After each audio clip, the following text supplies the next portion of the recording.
so by mid-century they might have their own families. And there's a good chance that they will live to see the dawn of a new century. So when I look at them, future is looking at me. And just like any grandparent, I want the best for them. But we all know the world they were born in is not in great shape. It's warming up at worrying speed. If we look at Munich by 2050, Munich might be a very different city. For example, with summers constantly over 35 degrees. Or imagine climbing on the Alter Peter, where you have the most spectacular view on the city and beyond. And on clear days, you will still be able to see the peaks of the Stubai and Zillertal Alps, but no glaciers. The glaciers will be a memory of a distant past. So the world of 2050, just 25 years from now, might be one of floods and water rationing, where 1/3 of all species are extinct. My grandchildren may no longer hear crickets in a summer night, but might be faced with new diseases carried across continents by invasive mosquitoes. With such prospects, it is only natural that people, and specifically young people, are utterly upset. And of course they demand change, because it is not too late to shape a different future for them. It's not going to be easy, but we all know what it takes. We have to follow the pioneers of new technologies and nature-based solutions. We have to invest decisively in human ingenuity, and we need to let go of the old and explore the new. And I think this is the most challenging part. We all know change can be so scary. It takes an effort to leave our old habits behind. It takes courage to sail into uncharted water. And this is why the work you're doing here at DLD is so important, dear Maria and dear Steffi. And I want to thank you from the bottom of my heart for having convened this conference here.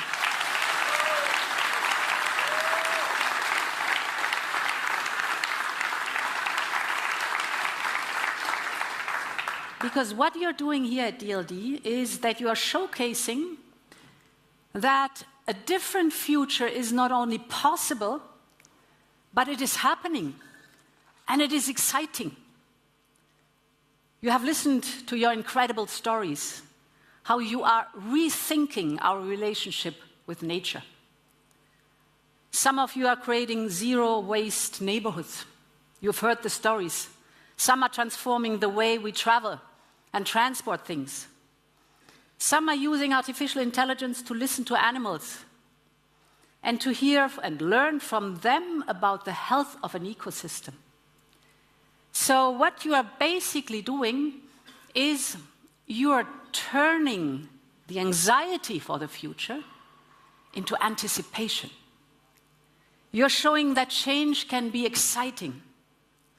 And it is these stories that are filling our future with creativity, curiosity, and confidence.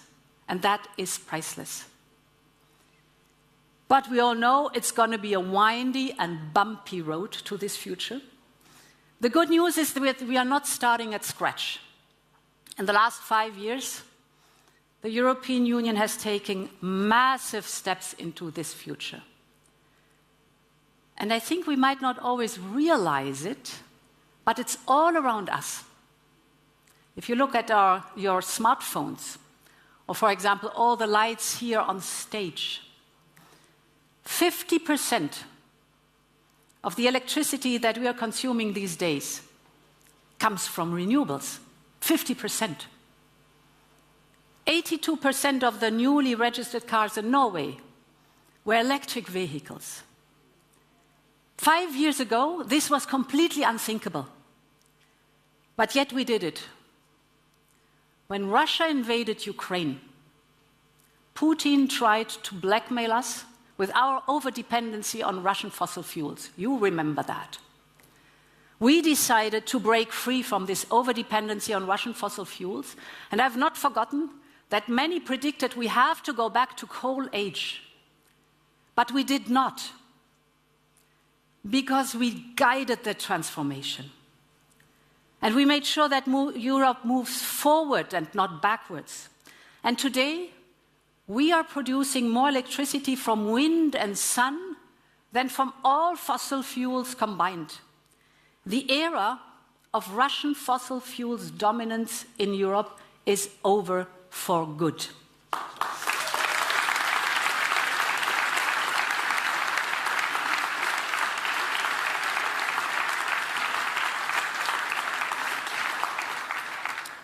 And all of this was possible because an entire continent has come together towards a common goal. We did not just change our policies, we changed our mindset. And in the years ahead, we will need to achieve a similar transformation well beyond the energy sector. We need a fundamental rethink of the relationship between our economy and the natural world. All of us have grown up with the idea that nature is invaluable. Waking up to the song of birds, drinking water from a mountain spring, staring at the endless blue of the sea and the ocean. How could you possibly put a price tag on any of this? Well, we do put a price tag on nature every second, every day, but only by taking resources away from their natural environment. You can get rich by taking fossil fuels out of the ground, but you'll certainly not get rich by putting carbon back into the ground. You can make good money by raising a forest to the ground, but not by planting a new one and letting it grow old. Profits increase for our farmers if they use more land and cultivate it as intensively as possible, but not so much if they leave land fallow and let wild plants flower and birds breed. So for generations, humanity has only rewarded the plundering of our natural environment. And today we see how fundamentally wrong this is. It is wrong from a moral point of view, but it is also wrong from an economic point of view. Just look at our competitors. And you mentioned the Draghi report. Look at our competitors. For example, the United States investing massively in the Inflation Reduction Act. It has nothing to do with inflation, the Inflation Reduction Act. It has a lot to do with clean technologies. So a massive investment in clean technologies. Look at China. Massive investments in electric vehicles. They know where the future markets are. Look at the Gulf countries. They're basically sitting on oil and gas, but they tell me that they're investing in clean hydrogen, because today they are dominating the energy market and they want to dominate the energy market tomorrow. And they know it's going to be clean hydrogen. So this is the positive story. There are markets out there. But right now, we have to acknowledge that we still have not mastered that the combined effect of climate change and nature degradation is having devastating impacts. Farmers' yields are falling due to the soil degradation and the lack of insects. Fishing nets remain empty because fertilizers from the fields suffocate life in water. Hydro and nuclear plants are going offline because of droughts. Trade along our waterways is disrupted because of rivers running dry. So there's a clear economic case for preserving and restoring nature, an economic case.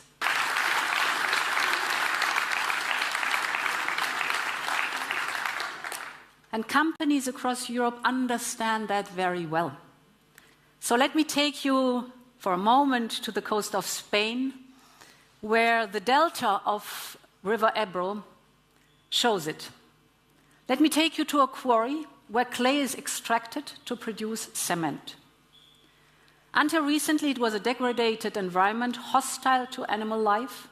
The soil was too hard and too dry to hold any kind of water. The rain would only wash away the dirt, polluting rivers and fields. But now, the company, together with the University of Barcelona and European Union funding, has completely transformed the site. The worked-out slopes have been returned to nature. There's a lake now, surrounded by plants and teeming with life. And the healthier soil is preventing the surrounding areas from droughts and floods. And all of this while guaranteeing the same economic output and creating good jobs. It is a win-win for nature and for business. And there's a growing awareness that intact nature does have an economic value. Yesterday, one of you put it brilliantly by saying we have to put nature on the balance sheet. And this is beginning to happen.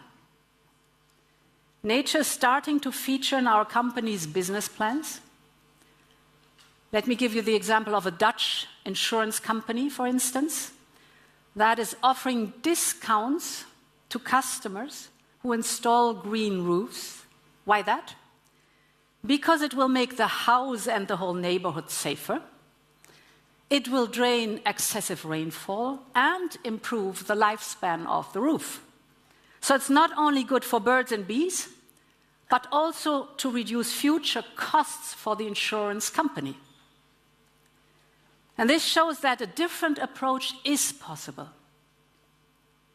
A different approach towards an economy that encourages people to serve nature so that nature can continue serving us. But to make this new kind of economy grow and prosper, we need our policies to play along. In the last 5 years, the European Union has cast our climate goals into law. This was extremely important because now 27 member states have signed up to reach the climate laws by 2030 and the climate neutrality by 2050. Now we have to implement that. And while we implement that, we must also incentivize those who are willing to go the extra mile. So on top of rules, we need rewards. Because protecting nature must also be interesting from an economic point of view. And we can make that work. Let me give you 2 examples. The first is about farmers and rural communities who live closest to nature. And the second is about carbon and natural credits. The debate on the future of agriculture in Europe has often been heated. We all remember the farmers' protests all over Europe at the beginning of this year, like we couldn't reconcile the interest of farmers with the interests of nature. But nature is the farmer's livelihood. Their entire life depends on healthy soils, clean water, on vital work of pollinators, and farmers know it better than anyone else. And therefore, we have called for a roundtable, a strategic dialogue with farmers, the Farmers Association in Europe, Copa-Cogeca, but also the young farmers, the organic farmers, environmental groups like BirdLife and Greenpeace, the food industry, the whole value chain, consumers associations, fertilizers, seeds, the financial sector, science, so all stakeholders. And we called it the Strategic Dialogue on the Future of Agriculture in Europe. And it showed that we have so much common ground, much more than anyone thought. We agree on the need to reach our climate goals. What we have discussed is how we get there And it was fascinating to see the different views and ideas how to be successful in reaching our climate goals. For instance, there was a clear understanding among all of them that, of course, farmers are among the first victims of climate change and loss of nature. And at the same time, agricultural structures and practices can fuel these crises. And therefore, sustainable agriculture is an extremely important instrument to support an agriculture that is in sync with nature. And we know that this can be done with an efficient system of rewards and incentives. Because only if farmers can live off their land will they invest in more sustainable practices, and only if we achieve our climate and environmental goals together will farmers be able to continue making a living. So, we need new financial tools to compensate farmers for the extra costs of sustainability and compensate them for taking care of the soil, the land, the water, and the air. It is time to reward those who serve our planet.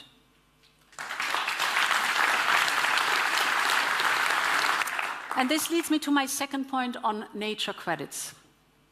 Take a water company for which the health of a spring is a vital asset. Or take a fruit company that relies on the essential work of pollinators. They could use nature credits to reward local communities and farmers who provide ecosystem services. So we can create a market for restoring our planet. I know it sounds almost too good to be true, but we know that with the right standards, it can be done because we did it before. Here in Europe, we already have an incredibly effective market for carbon. It has been working for almost 20 years now, and the principle is very simple. It says, you want to pollute, well, you pay. You want to avoid the payment, well, you innovate. And it worked. In this time, greenhouse gas emissions have fallen by almost 50% while the economy grew, and at the same time, the price that we put on carbon raised 180 billion euros that are reinvested in climate projects and innovation. And the same could apply to nature credits. We need to channel vital resources towards all those who are providing ecosystem services. Work is ongoing in the United Nations and in the European Commission to define a global standard for nature credits, because these have to be true nature credits and no greenwashing. And this is an essential first step to scale up this rising market. And we're working intensively with our member states to develop the first pilot projects to support this process. We want decarbonization and nature protection to be a source of growth and innovation, a circular, a competitive economy that gives back to nature more than it takes away from it. That must be the goal.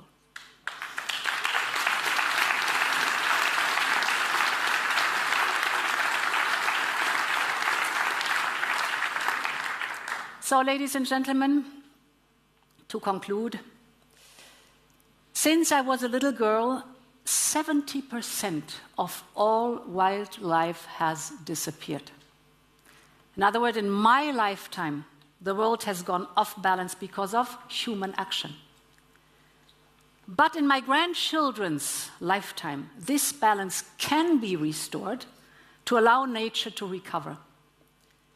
I think this is the story of humanity. After every crisis, a recovery is possible. It is not for granted, but it is possible. With the spirit of innovators and problem solvers, it can be done.